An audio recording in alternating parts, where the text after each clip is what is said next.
Ural Mountains, Poland. The final days of 1945. The outside world was trembling with the sound of tank tracks and the smell of gunpowder, but here, amidst the spine-chilling silence of Lower Silesia, a giant monster lay sleeping deep within the earth and stone. Project Riese. In German, it means giant. A name not meant for the faint of heart. This was no ordinary construction project. It was an open wound on the body of the earth. Nazi Germany mobilized the most deranged minds to tear apart the heart of the mountain, pouring millions of tons of reinforced concrete here.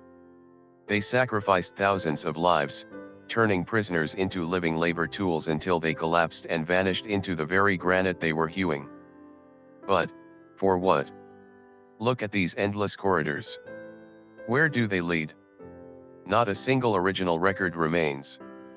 No blueprints, no electrical diagrams, and not even a plausible explanation from those who ordered its construction.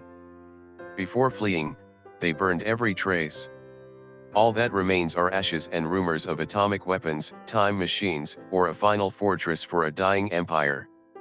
We are standing within the corpse of a mad dream. A labyrinth with no exit, where every turn could be an abyss of grim truth. There is no turning back now. The air begins to thin. The cold sensation from the ground is caressing your skin. Hold your breath. Do not let your heartbeat wake whatever is lurking in that darkness. We begin to descend. Deeper. Into the depths of the darkness. The year 1943. Berlin was no longer the city of light of a thousand-year empire. It was an incinerator. The night sky burned a dusty red-gray from the relentless bombing raids of the Allied air forces. Operation Gemara had turned Hamburg to ash, and now, death was knocking at Adolf Hitler's office door. In the darkness of the cramped bunkers beneath the Reich Chancellery, fear began to take root. It was not fear for the fate of the nation, but fear for the very survival of the leaders. Hitler needed a place that no British blockbuster bomb, no American raid could ever reach.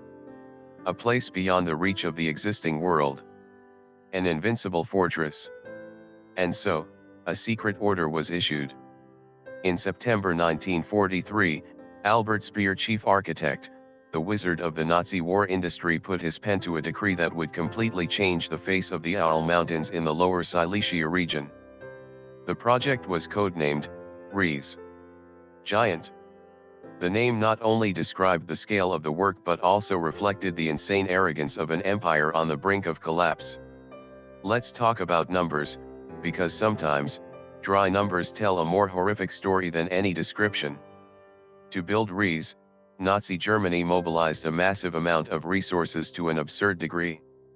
While German civilians were tightening their belts, living in makeshift, meager shelters, millions of tons of concrete were being poured into the ground at Lower Silesia. According to surviving records, the amount of concrete and steel consumed for Project Riese in 1944 was more than the total amount of resources used to build shelters for the entire German population across the empire in that same year. A bone-chilling comparison. For Hitler, the safety of a few individuals in the command apparatus was more important than the lives of millions of his own compatriots. Riese was not built for humans, it was built for self-proclaimed gods who wanted to escape the punishment of history beneath layers of cold, hard granite. But granite does not crack naturally. Tunnels do not take shape on their own. Not far from the Riese construction sites was the Gross Rosen concentration camp. This was the beginning of a journey with no return for tens of thousands of people. Prisoners, mainly Jews from Hungary, Poland, and Greece, were shoved into cattle cars and brought to the foot of the Ural Mountains to serve the monster Riese. They called it the Death Squad. What was their job?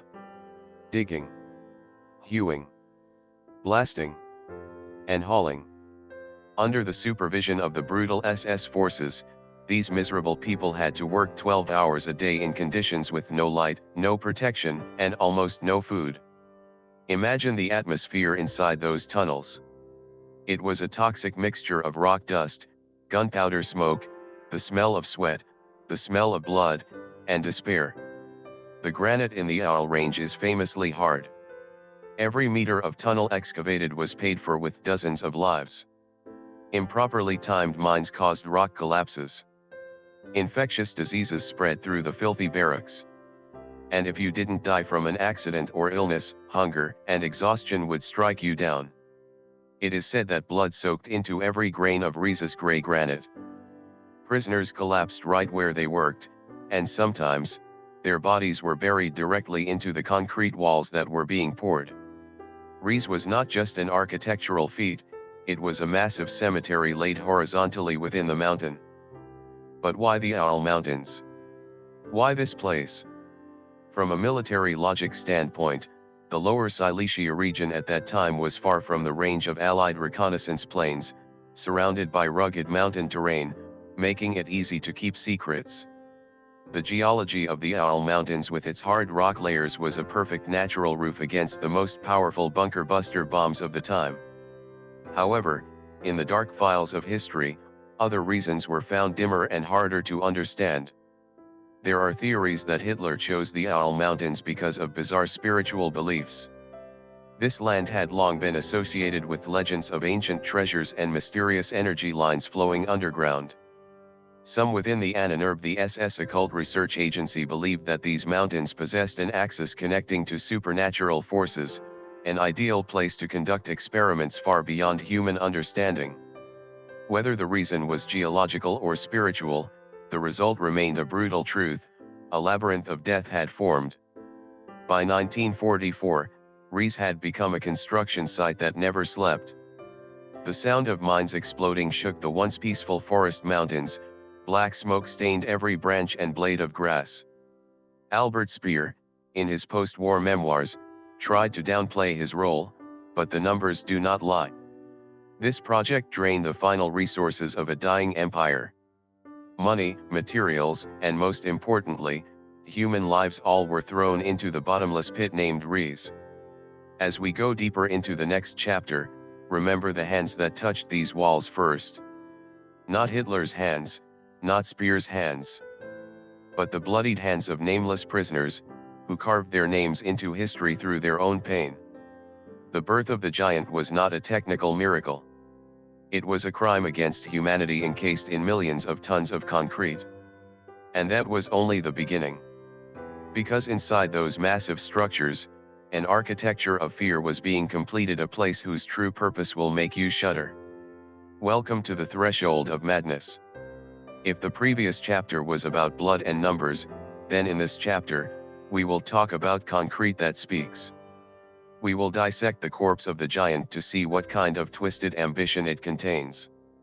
Hold your flashlight tight, because its light is the only thing separating you from the void surrounding you in this architecture of fear. Project Riese was not a single cave. It was a multifaceted entity with 7 separate tunnel systems, scattered yet closely linked around the Owl Mountains. Uladars, Osauka, Rtschska, Ugo-Weiss, Soban, Gaziorek, and the majestic Cassius Castle. Each system was an independent labyrinth. Let's stop at Uladars, the largest system among them. When you step inside, the definition of a shelter in your mind will completely crumble. The halls here are up to 12 meters high. Imagine a 4-story building that could fit snugly under this earth and stone. Why would a military shelter need ceilings so high that they oppress the spirit? To house tanks? To serve as ammunition depots?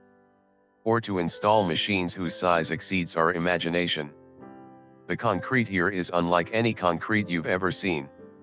It is a special mixture, reinforced with dense steel mesh, with a thickness that could make the British tallboy bombs, the most powerful of their time, look like harmless toys. Even some military architects today looking at the structure of Riese have to utter a chilling truth: these walls were designed to withstand the shock of an atomic weapon, something that in 1944, the world did not yet officially know existed. But what makes you shudder most is not the scale, but the incomprehensible sophistication of the mechanical systems within. Going deeper into the smaller corners of Osauka, you will encounter complex water pipes still intact, snaking like the blood vessels of a monster. The air filtration system here was designed to resist every type of chemical and biological gas of that era. It was not just a place to hide, it was a self-contained city, an artificial ecosystem ready to function even if the Earth's surface was nothing but a scorched, gray wasteland. And then, you begin to notice the inconsistencies. An ordinary military architect would build to optimize space.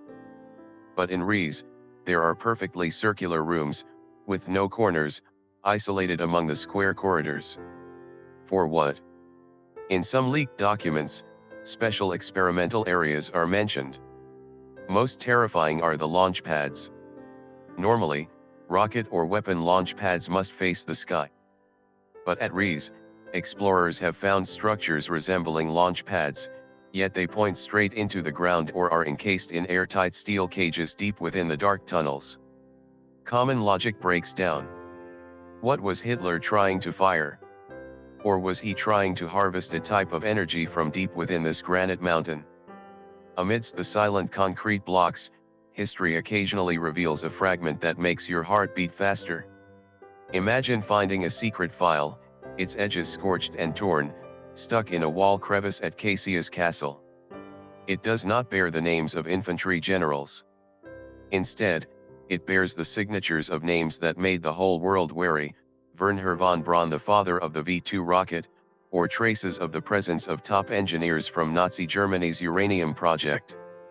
What were experts in nuclear physics and propulsion technology doing in a shelter supposedly meant for Hitler?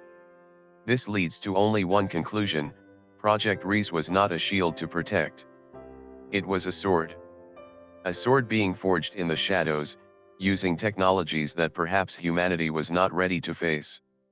The deeper you go into the heart of the Owl Mountains, the more you feel a distinct physiological change. The air becomes unusually thin, cold, and thick with the smell of damp lime.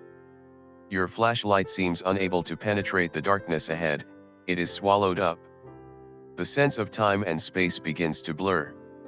You are no longer sure if you are 50 meters or 100 meters underground.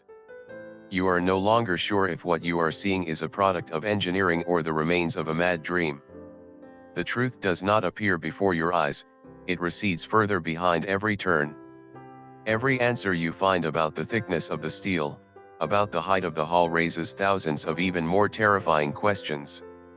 This architecture was not designed for humans. It was designed for fear. It was built to be the dwelling place of things that should not be brought to light. Do you hear it? The silence here is not the absence of sound. It is the silent scream of thousands of prisoners who were buried alive behind these 2-meter-thick reinforced concrete walls. They built it, and then they became a part of it. As we leave these mysterious circular rooms to step into the next chapter, prepare yourself mentally. Because we will no longer just look at the walls. We will look at the true purpose, the dark core of Project Riese. Does it have something to do with secret weapons that could have turned the tide of the war? Or is it something that goes beyond the boundaries of modern science? The truth still lies there, under millions of tons of rock, waiting for those brave enough or mad enough to dig it up. We have infiltrated the structure, we have touched the cold concrete walls, but the soul of Project Riese remains a ghost eluding every pursuit of logic. Why? That is the most haunting question. An empire on the brink of destruction, resources exhausted, the military disintegrating, yet they still poured everything into this place. For what? In this chapter, we will open the darkest drawers of history, where the most realistic hypotheses collide with the craziest ideas. Hypothesis number 1, the final headquarters. This is the official explanation, or at least the most acceptable one. An underground fortress for Adolf Hitler and his inner circle when Berlin collapsed. Documents show that Speer designed separate rooms for Hitler at Cassius Castle, connected directly to the Riese tunnel system. A place where the Führer could command the war from deep underground, safe from any bombardment. But, if it was just a headquarters, why was it so large? The scale of Riese was enough to hold tens of thousands of people, not just a command group. Why build 7 separate systems stretching across the mountain range? A headquarters needs connectivity and security, not a dispersed and massive labyrinth that is illogical like this. Something doesn't fit. They say it was a shelter for a leader, but its structure looks like a city for a new race. Hypothesis number 2, a secret V1 and V2 weapon production factory. When ground-level weapon factories were flattened by Allied aircraft, Nazi Germany was forced to move production technology underground. The 12-meter-high halls at Oladars were the perfect space to assemble giant ballistic missiles. Placing the factory here completely hid it from aerial reconnaissance devices, creating a ghost factory that never slept. However, if this was a mass production plant, where were the basic logistics? A factory requires a large-scale railway system to transport raw materials in and take finished products out. But at the center of Riese, no traces of a railway system with sufficient capacity have been found. Even some entrances were too narrow for large missile components to pass through. They said it was a weapon factory. However, the interior architecture looks more like an isolated laboratory than an industrial assembly line. And that is when we enter the dark zone of hypothesis number 3, Die Glock, the bell. This is where Noir history becomes chilling. There are reports of a project codenamed Kronos, directly managed by SS General Hans Kammler, who disappeared without a trace at the end of the war. The centerpiece of the project was a device shaped like a large bell, made of heavy metal, containing a purple liquid called Zerum 525. Rumors say that the bell emitted deadly radiation, had the ability to transform matter, affect gravity, and even bend time. Those unusual circular rooms at Riese that we saw. Some believe those were precisely the impact test chambers for this device. But, let's look at the physical evidence. They say Riese was just a conventional shelter. But the mud and groundwater collected from some secret tunnel alcoves contain unusually high concentrations of uranium and radioactive isotopes, which cannot be explained by natural geological factors. Why would uranium appear in a place supposedly intended only for shelter? The answer perhaps lies in the final memory fragments of those who guarded this place. In the process of gathering documents for the Dark Archive files, we accessed copies of handwritten letters allegedly from an SS guard, written to his family just days before the Soviet Red Army arrived. The handwriting was trembling, full of obsession. We are no longer protecting a shelter. We are guarding a door. The noises coming from behind the concrete walls at the deepest level are unlike any machinery I have ever known. It sounds like the roar of an angry entity. The colonel said that what we are protecting here does not belong to this world. If we fail, and it escapes, or if the Russians find it, the world will never be the same again. Yet, those letters could be the product of panic, or a sophisticated diversionary plot. But when combined with the cold facts, radiation levels, the signatures of nuclear physicists, and an architecture that breaks all military rules, we are forced to ask, did Nazi Germany truly touch a type of alien technology or some ancient energy source right here in these Ural Mountains? They say Riese was abandoned due to a lack of funding. But why, before retreating, did the SS forces spend their final efforts collapsing the passages leading to the deepest levels instead of destroying the large halls above? Are they trying to hide a secret, or are they trying to imprison something forever in the heart of the mountain? The truth about the purpose of Project Riese perhaps lies not in what we see, but in what we feel when standing in this thin-aired space. A feeling of being watched. A vibration of space that science has not yet been able to name. History can be burned away, but the vibrations of evil and mad ambition always leave a trace. Darkness is never empty. At Riese, the darkness contains questions that perhaps, it is best we never find the answers to. We are about to enter the final chapter of this journey. The disappearance. When the explosions rang out and the steel doors slammed shut in 1945, one chapter of history closed, but a dark legend began. May 1945. Spring in Lower Silesia did not bring life, it brought the breath of death. The Third Reich was gasping its last breath in its own pool of blood. The operational maps in Berlin were now just scraps of paper covered in the red ink of failure. As the Soviet Red Army advanced like a storm from the east, the sound of T-34 tank tracks crushing the melting snow was also the moment they crushed Hitler's last hopes of turning the tide. In the Ural Mountains, the air was thick with panic. Project Riese, the mad pride of Albert Speer, now became a massive burden that needed to be erased. The SS officers, once arrogant, were now pale with fear. They received a top-secret order from Berlin: destroy everything. Leave no trace. Do not let the monster fall into Russian hands.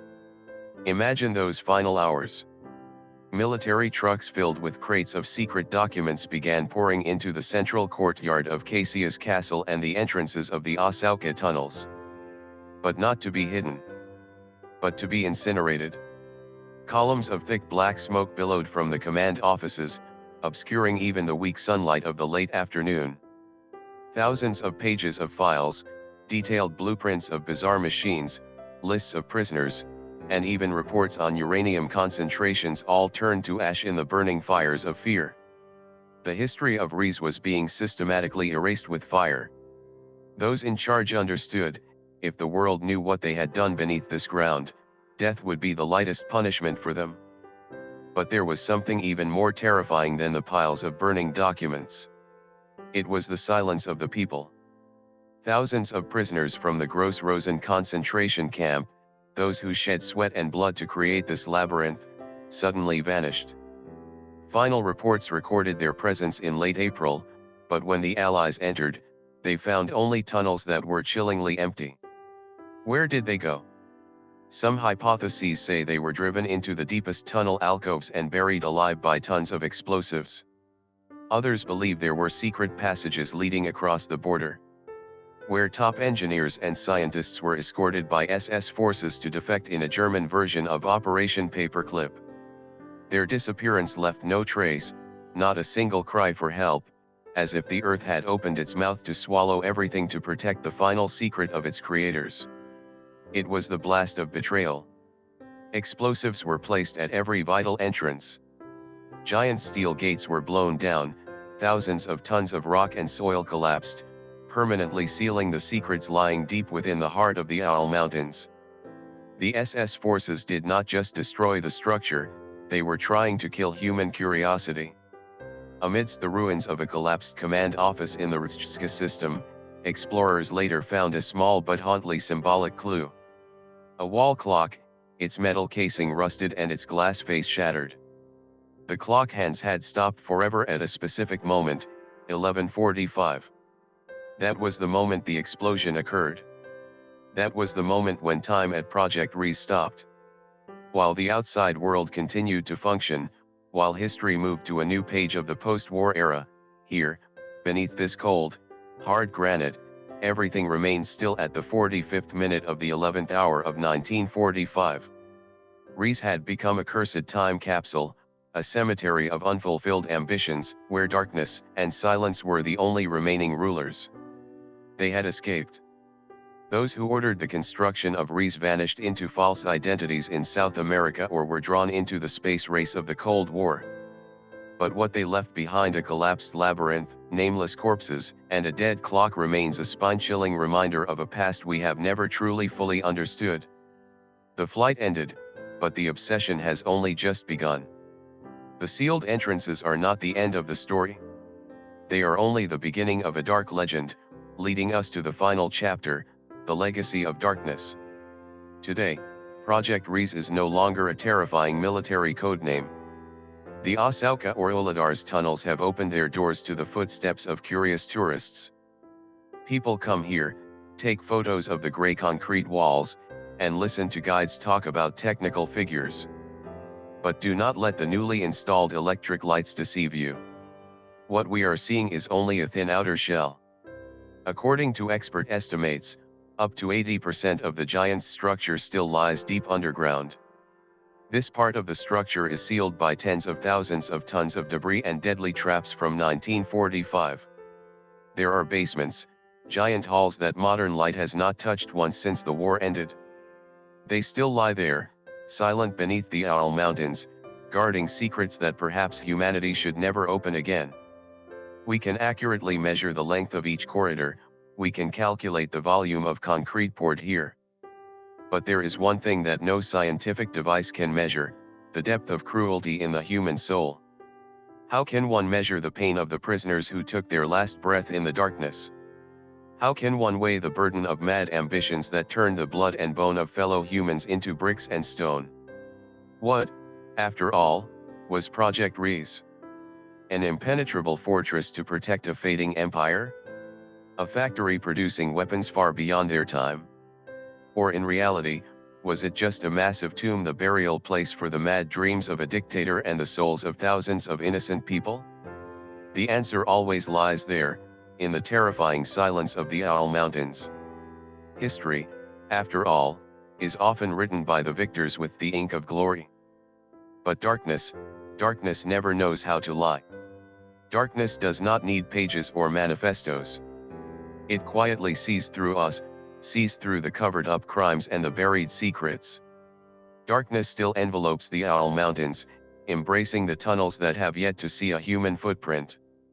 And perhaps, at the very end of this labyrinth, the darkness is the only truth that remains.